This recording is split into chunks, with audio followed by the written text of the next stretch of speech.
Hey folks, ready to welcome Cooper, the clumsy boss son. Everyone thought Cooper was just sent by Dad to do some gold. To show this rich kid how tough the job is, the folks planned a little challenge, tricking him into climbing the high tower. Almost reaching the top of the tower, Cooper appeared as a complete fool, unable to locate the valve they had mentioned, and despite being secured by a safety rope, he was still too frightened to make a move. His co-workers formed a union and rushed to help, telling Cooper, "Kick your foot up there first, then look. Go for it." One hand steady, a co-worker soothingly calmed Cooper, reminding him to take it easy and steady himself. As he slowly came down, Cooper realized he'd been pranked. His face turned beet red as he stormed off, while the co-workers couldn't stop laughing. Although they worked hard during the day, dinner time was their happiest moment. The three guys from the red team felt like a family. An uncle toiled in oilfields with two nephews. The kind elder brother told Cooper, "This job lets us buy a house." He paid off a car loan. His wife quit work. Whenever family was mentioned, this kind brother smile beamed. Having a job like this in a foreign land made many locals envious. Being around them warmed Cooper's heart. This guy who'd miss family love, except that the food was way too spicy. Learned lots of things, but drilling was both exhausting and dangerous because of some valve issues, despite knowing how risky it was. Subtitles: Natural gas meeting sparks means bye-bye, yet safety rules are often ignored for deadlines. The big brother noticed the wrench was wrong, so he sent Cooper to the truck to find the right one.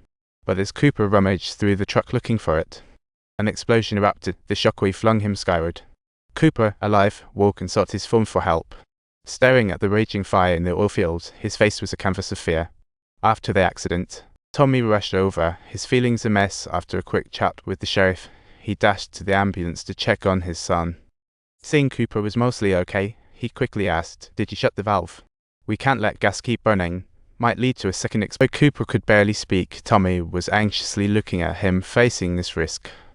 Without a second thought, he raced back to the truck for tools, braving the heat to shut off the valve, even though he smashed his fingers.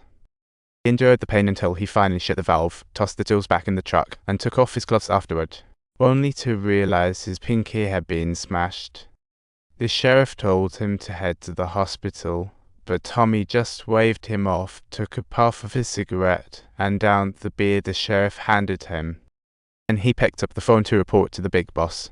Hearing Tommy, the boss was almost ready to blow a gasket, realizing it was going to cost him a fortune in damages. After hanging up, the boss angrily threw his phone away. In the hospital, the doctor examined Tommy's injury, saying a minor surgery was needed to reattach it. Tommy was like, "No biggie, just cut it off like it was a piece of meat."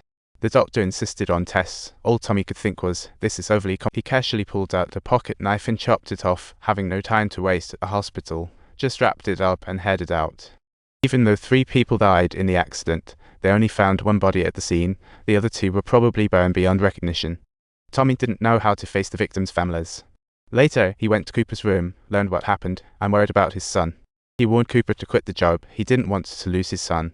This accident led to 3 deaths, breaking 3 families apart. But Cooper was stubborn. He didn't want to be stuck in an office doing boring, respectable work.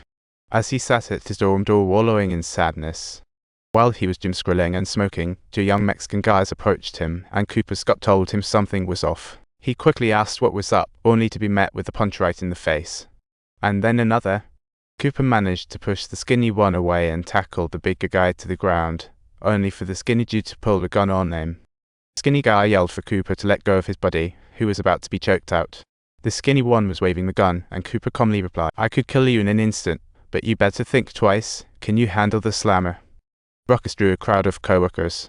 As more people gathered around, the skinny one started to feel nervous. Subtitles: Cooper took the opportunity and then informed the fat guy that the Mexicans were his relatives, and Ivio was precisely his cousin.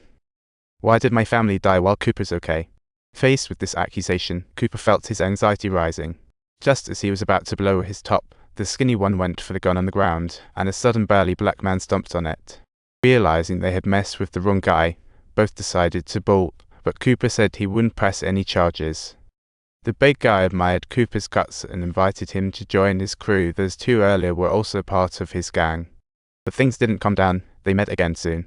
The Mexican uncle-nephew pair were friendly, prompting Cooper to attend their funeral.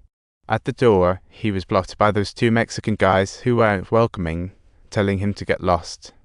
Just then, an auntie approached, upset when she learned Cooper was being turned away. She invited him in. She even prepared Mexican food for him, setting him at the table. Even though it was super spicy, Cooper was sweating bullets. She reminded him the host would check the food, and Cooper thought, "Great, this spicy stuff is making me cough, a real test." During their conversation, Cooper learned that this pretty lady was actually Ivio the Mexican's wife. Subtitles: her husband often mentioned Cooper and Ivio.